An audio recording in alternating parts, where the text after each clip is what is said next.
assalamu aleykum bandiraɓe, on calminama, on juurama, on jettama, on ñagama duwaw. Inde yettode ko Ibrahima Sy ɓurɗo andirede Hara Sy. En calmini bandiraɓe wonɓe ɗo ɓe foof, en juurimama ɓe, en jettiɓe. E jeeyi sababu meɗen haalde ɗo e oɗo émission ko dawol tutgol leɗɗe e fedde kawtal golle ene dawde anniya wuuro ngo foof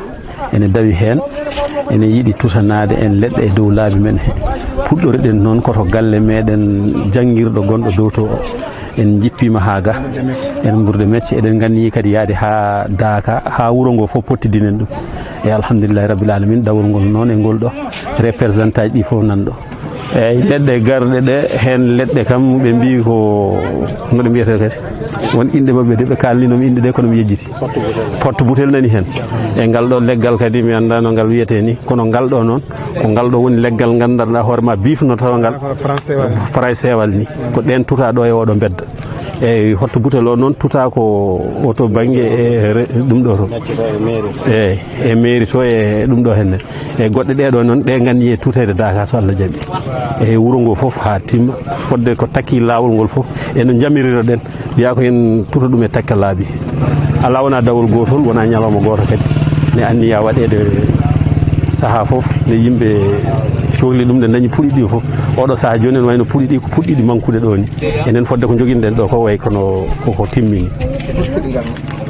elle ɓe mbi ko 600. 600 puɗol.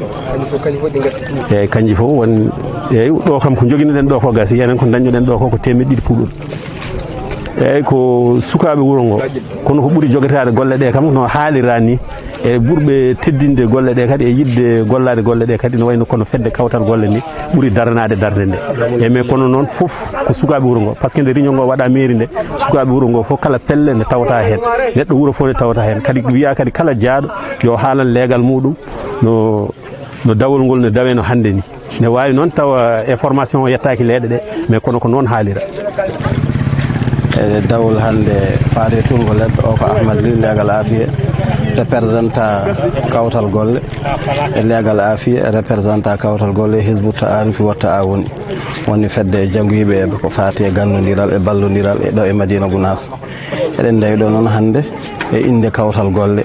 ɗum woni ko addi en ɗo. kadi dawol ngol ko ɓuuri hen hewde norti ko e noddaw kawtal golle. kawtal golle noon ne waddi junggo e fandu e mairie Madina Gounass pour dawol ngol e ko faati kadi e toppitiɓe ladde ɗe ha dawol ngol wawa yuɓɓude. ɓe jaltini moyen ji mabɓe, kadi ɓe mbaɗi kadi mobilisé yimɓe ɓe gaari e keewal, kadi représentant ji wuuro ɗe leegal foof yimɓe mum gaari tawtere dawol ngol. e eaux et forêt Ndiaye gonɗo to Bonkonto, ɓen foof kadi gaari tawtere dawol ngol. wala kulle halni dawol ngol waɗi fayida no fewi. hande ne wayno ko Ibrahima Sy wini ko 600 leggal arno, kono awɗo noon woni baɗeteɗo o ngol ɗo puɗɗol woni baɗeteɗo e beddaji he, kadi ko puɗɗol jongol gaddowol ɓuuɓiri no fewi no fewi. o ala kulle hal ɗum ɗo kam ene feññini darde kawtal golle e Madina Gounass, saabu reboisement ɓooyi wadde, kono hono ngol ɗo dawol kadi min de mi wiyata ala, kono mi taskaki ɗum. yimɓe foof ardude, taw goto foof kadi ene addi waɗi moyen hoore muɗum, e addi programme muɗum ara hawrude e golle he. ɗum ɗo ko noddude yimɓe foof ɓe ngal mbadda fandu e junggo e kawtal golle. ne tawno so tawi en dendi en goni hunde wotere, en goni anniya goto, en goni fandade wotere, kala kuccam ɗam joguiɗen eɗen mbawi hebde hen ko jiɗɗen ko. e tawno kadi ko ɗum woni ko ceerno ɗaɓɓi e meɗen kawtal golle, kadi ko ɗum ummani so tawi enen foof en mbaddi junggo e fandu tan en jante kawtal golle, guila e peeje meɗen moƴƴe ha e moyen ngaji meɗen ha e warñande meɗen, kala ko jiɗen ummanade ma Allah newnu mbaɗen ko jiɗen ummanade ko. eɗen jetta noon président Ceerno Hamme, gardiɗo kawtal golle, e anniya makko e haqqille makko e muñal makko e wawde ɗowde golle ɗe e nunɗal e darde makko e yaltade makko e kawtal golle. e ɗum ne kawtal golle yehurdi hen, kadi ene kawtal golle kadi so wiyama kawtal golle tan nanni ɓesgu Madina foof jarani limtude pelle keddiɗe ɗe, wona wonde jarande tawno kamɓe fof ene nder kawtal golle. so wiyama kawtal golle foof ene wayno nawdi foof. hay ɗum ne kawtal golle faate rosgol leɗɗe ngol ɓe ƴetti programme, so tawi leɗɗe dosama ha gasi won hettinaɓe kala galle ɓe jetto ɗon ɓe daara hen neɗɗo goto fodde gonɗe e dow lawol ɗe, ɓe desna ɗum leɗɗe gonɗe ɗon ɗe.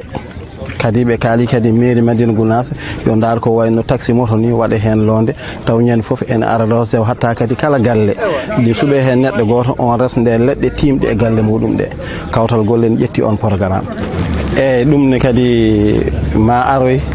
pour l'instant ɗo to fo a ƴettanel kono miijo mum kam haalama to banggue kawtal golle hawluji ɗine kadi kawtal golle waɗi 200 hawlu e leɗɗe hawlu fof waɗa leɗɗe tati ɗum fof kadi ko kawtal golle yaltini e moyen muɗum pour wawde wadde ɗum ha leɗɗe ɗe mbawa wurde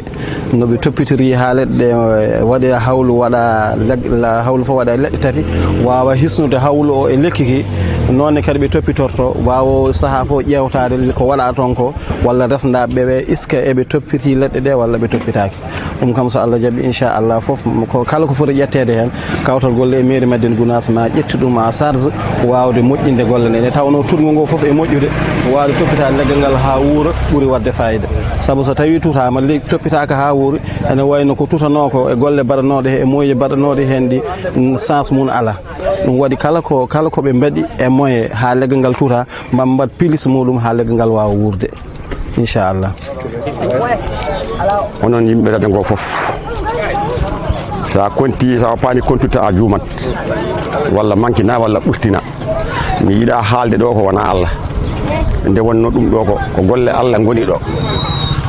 ko barke Alhaji Mamadou Saydou ha hande ko ɗum woni ko yahata ɗo ene wilta ha yetti en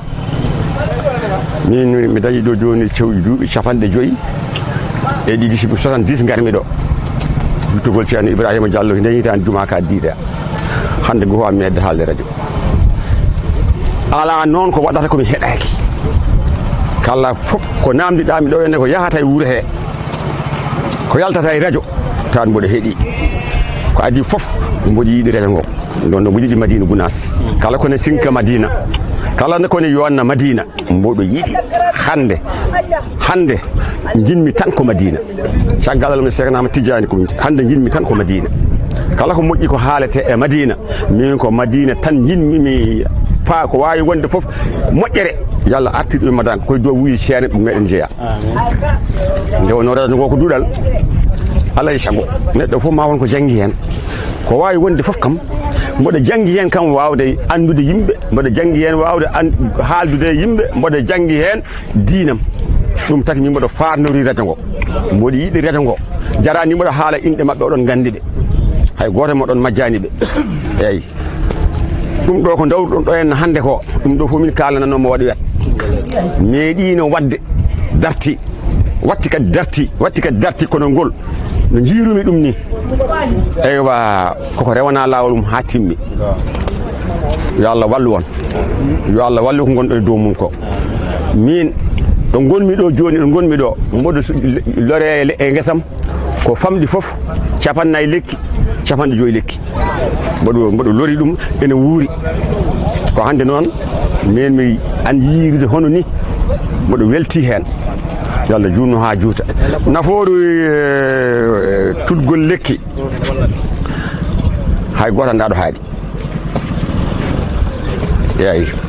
ɓuuri famɗude nafoore he tan ko wiide aɗa lorani hoorema an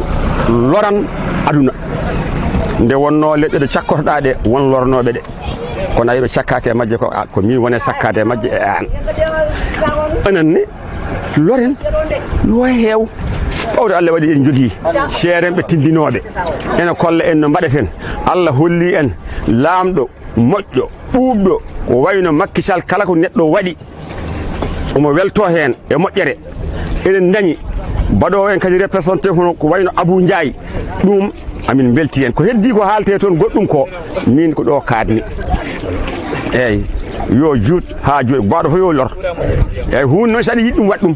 min 50 lekki moɗum lori ɗum ɗo e guesam 50 lekki ndo noon mboɗo yiiɗi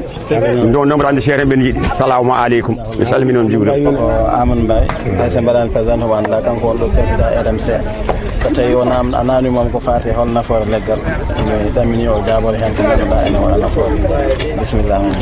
eyyi ko waɗi fof en calmi en jetta Allah en jetta dental ngal nafoore lekki ne heewi en mbawa haaldude en ko seeɗa tan kalten hen eyo ɗo hayso wona RMC ne ko nafoore lekki ko adi foof wona ɓuuɓri ndi tan ene usta henndu ene foola toɓo eyi ɗum tagi noon so tawi en dawri tudde leɗɗe eɗen poti darade heen nde won noon ken aynaaɓe ken remooɓe ko wiyete RMC ko ɗum ko affaire gaynaaka sardinŋaaji en ɗum ɗo noon yiɗaaka lekki kala ɗo kallu waɗa wara lekki ki wara wiya kadi ko yo lekki lomtin ɗon eyi noon min calmini on min juurima on assalamu aleykum warahmatullahi taala wabarakatuh. a jarama Abou Thiam min ɓiyetemi ko Mamma Sow ɓiɗɗo Madina Gounass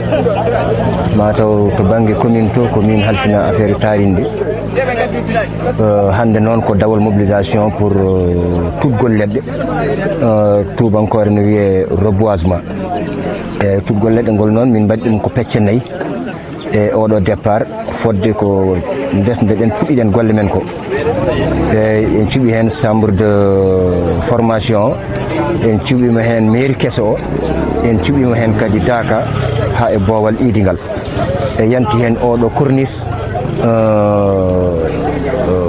caggal faro ɗonne kadi tutama ma won hedde 300 métres walla 200 métres pawɗo leɗɗe ɗe noon arno ko 400 temen nayyi leggal arno kono fof gasi ta hay 1 heure yonani taw ko yettere Allah noon kadi yimɓeɓe ndendi notitima hen kolliti kadi nafoore muɗum e goto hen fof kadi nana wiya kadi yo ɗum continue yo ɗum jokku te so Allah jaaɓi tanka eɗen guuri ɗum jokkat te hayso tawi wona enen kadi ko aroyto fof ko hunde nde hankadi ko jokkat tan kadi ko mbiyata ko golle ko continuité kala to kanɗa tan garɗo lomtuma fof kadi yo ƴettu tan continue on sanga wawa timminde golle rendo ko ɗum woni ko adduno en ɗo hande ɗo noon woni ñalawma men premiére e fuɗɗade fodde ko Allah resdi en oɗo commission ko te so Allah jaaɓi eɗen daari e wadde ɗum développé guila e guese he ha e nder wuroji he ha e galleji he kala to ganduɗa leggal no foti ñiɓade ɗon tutede ɗon inchallah ha waɗa nafoore inchallah ma en daro e wadde ɗum so Allah jaaɓi inchallah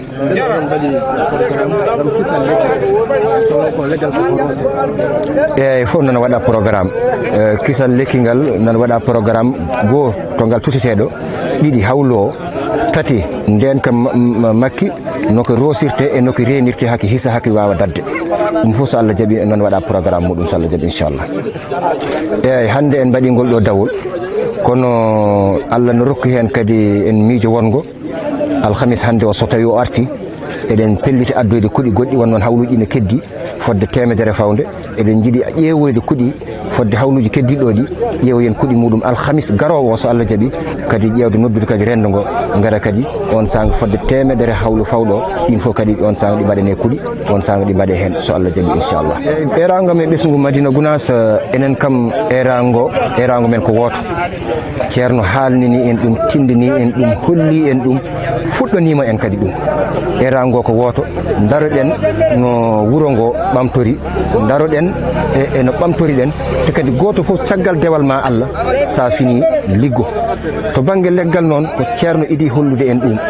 par ce que enen hande to tolniɗen ɗo eɗen jaare fodde 50 jeegom mankuɗi kono leggal ngal tawɗen ɗon no tuta fof tawɗen ko seerenɓe kamɓe tunnoɗe kamɓe kollitiɗi en kawrano hen wona enen tunnoɗi enenne kadi il faut miijoɗen kadi aroɓe guila e ɓiɓɓe men hay taniraɓe men enenne ko mamiraɓe meɗen walla babiraɓe men mbaɗno ko enen garɗen kawruɗen hen enenne daroɗen wawde wadde ɗum enenne ndeɗon ñamade kadi mbawen rokkude ɗum ɓiɓɓe men ha e taniraɓe meɗen ɓenne kadi so gaari kadi koɓe mbiyata ko parcours o continue ɓenne kadi mbawa wadde kadi ko heddi rewɓe caggal mumen ɓe mbaɗno ko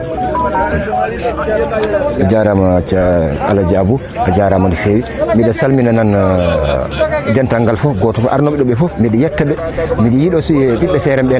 serenɓe nanɗo kala mo ganduɗa vraiment fof nanɗo mo sa limti tan a juumat kono ala ko heddi fof nanɗo jarama no fewi